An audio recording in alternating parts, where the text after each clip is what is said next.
পঞ্চম শ্রেণীর বাংলা ক্লাস বেশ কিছুদিন পরে নিচ্ছি।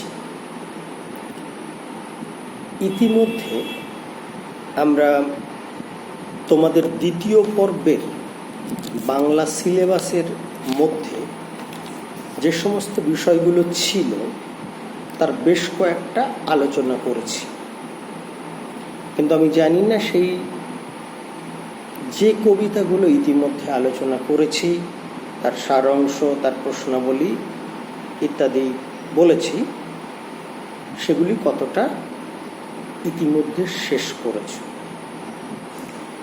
আমি আরেকবার যতটা মনে করতে পারি বলে দিই কোনগুলো পড়েছি। যদি এখনও কারোর সেই ক্লাসগুলো দেখা না হয়ে থাকে তাহলে সেগুলো দেখে নেবে, নিয়ে একটু পড়াশোনা করো। আমরা মাঠ মানে ছুট, ঝড়, মায়াতরু, বৃষ্টি পড়ে টাপুর টুপুর, এই চারটে কবিতা এবং বাংলা ব্যাকরণের লিঙ্গ, এই বিষয়গুলো ভিডিও ক্লাস মারফত ইতিমধ্যে শেষ করেছি। আজ আমরা পড়ব, আসলে এটাকে কবিতা না বলে গান বলাই উচিত, কাজী নজরুল ইসলামের চল চল চল এই গানটি। তো আমরা প্রথমেই সবার জানা তোমাদের, কিন্তু তবুও নজরুল ইসলাম সম্পর্কে দু একটা কথা বলে নেব। তারপর আমরা কবিতাটা একবার পড়ব, যেহেতু কবিতা না বলে গান, এবং সেটা খুব সংক্ষিপ্ত করেই তোমাদের এখানে দেওয়া। তারপর আমরা তার সারাংশ আলোচনা করব এবং কীরকম প্রশ্ন আসতে পারে সে ব্যাপারে দু একটা কথা বলব। তো নজরুল ইসলাম সম্পর্কে বলি যে তোমাদের সকলের জানা যে তিনি বিদ্রোহী কবি নামে পরিচিত। এই বিদ্রোহী কবি আমাদের বাংলারই সন্তান। 1899 খ্রিস্টাব্দে বর্ধমান জেলার চুরুলিয়াতে জন্মগ্রহণ করেন। তিনি অল্প বয়সেই তার পিতাকে হারান এবং নিদারুণ আর্থিক ও সাংসারিক সংকটের মুখে পড়েন। পিতৃহীন নজরুলকে নানা ধরনের ছোটোখাটো কাজ করে দারিদ্র্যের সঙ্গে লড়াই করে টিকে থাকতে হয়েছিল। তিনি লেটো নাচের দলেও গান করেছেন, সেনাবাহিনীতে কাজ করেছেন, পরবর্তীকালে তিনি রাজনীতিতেও যোগ দিয়েছিলেন। সাহিত্যের ক্ষেত্রে তাকে বহুমুখী প্রতিভার অধিকারী বলা যায়। তিনি সঙ্গীত এবং কবিতা রচনাতেই সিদ্ধহস্ত ছিলেন। তার লেখার মধ্য দিয়ে সবসময় যুব সমাজকে অনুপ্রাণিত করা, মানুষের মধ্যে হতাশা কাটিয়ে নতুন উদ্যম ফিরিয়ে আনা, মানুষকে নতুন কর্মে অনুপ্রাণিত করা, এগুলি তিনি করেছেন তার লেখনীর মধ্য দিয়ে। সবচেয়ে বড় কথা, তিনি পরাধীন ভারতে জন্মগ্রহণ করায় ব্রিটিশ শাসন এবং শোষণের নিদারুণ কুৎসিত দিক সম্পর্কে অবহিত ছিলেন।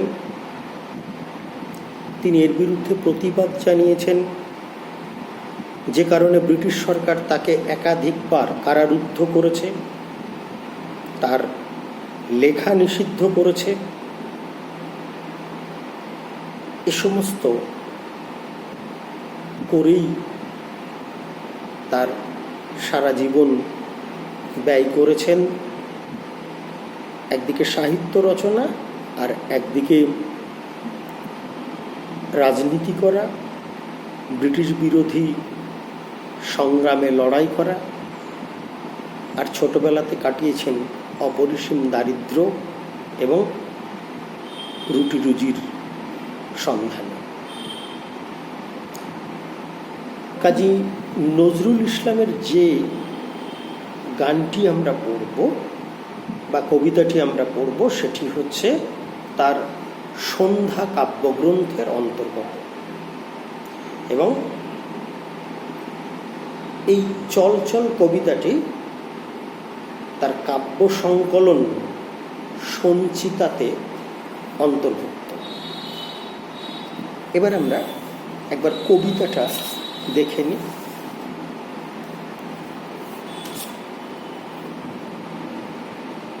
চল চল চল, ঊর্ধ্ব গগনে বাজে মাদল, নিম্নে উতলা ধরণী তল, অরুণ প্রাতের তরুণ দল, চল রে চল, চল রে চল, চল চল চল।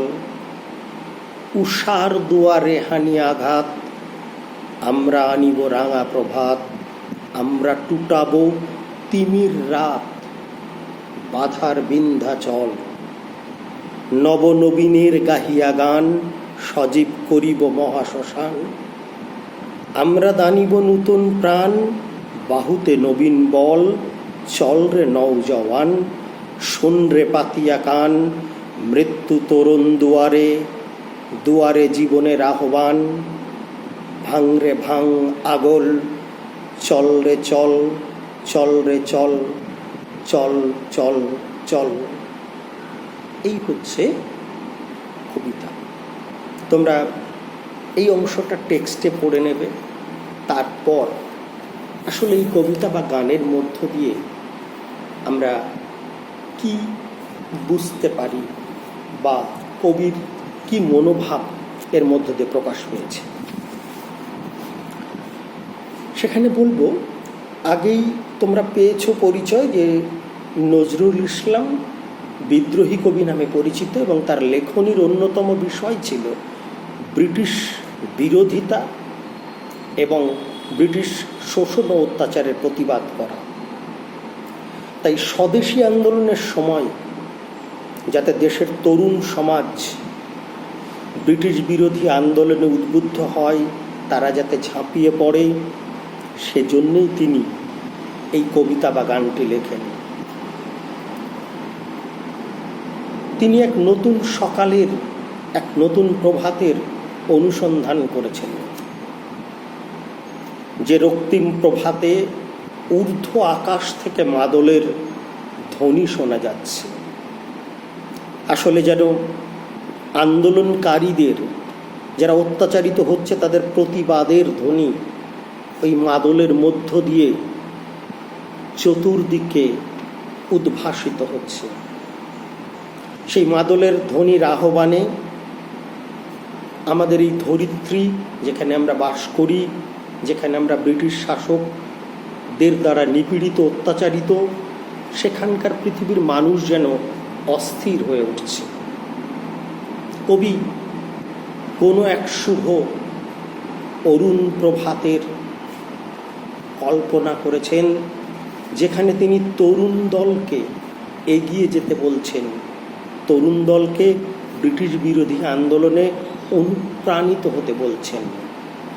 তিনি বলছেন, আমাদেরকে নতুন সকাল, নতুন উষা আনতে গেলে সেই উষার দুয়ারে করাঘাত করতে হবে, এবং সেই তীব্র আঘাত একমাত্র যুব সমাজই করতে পারে।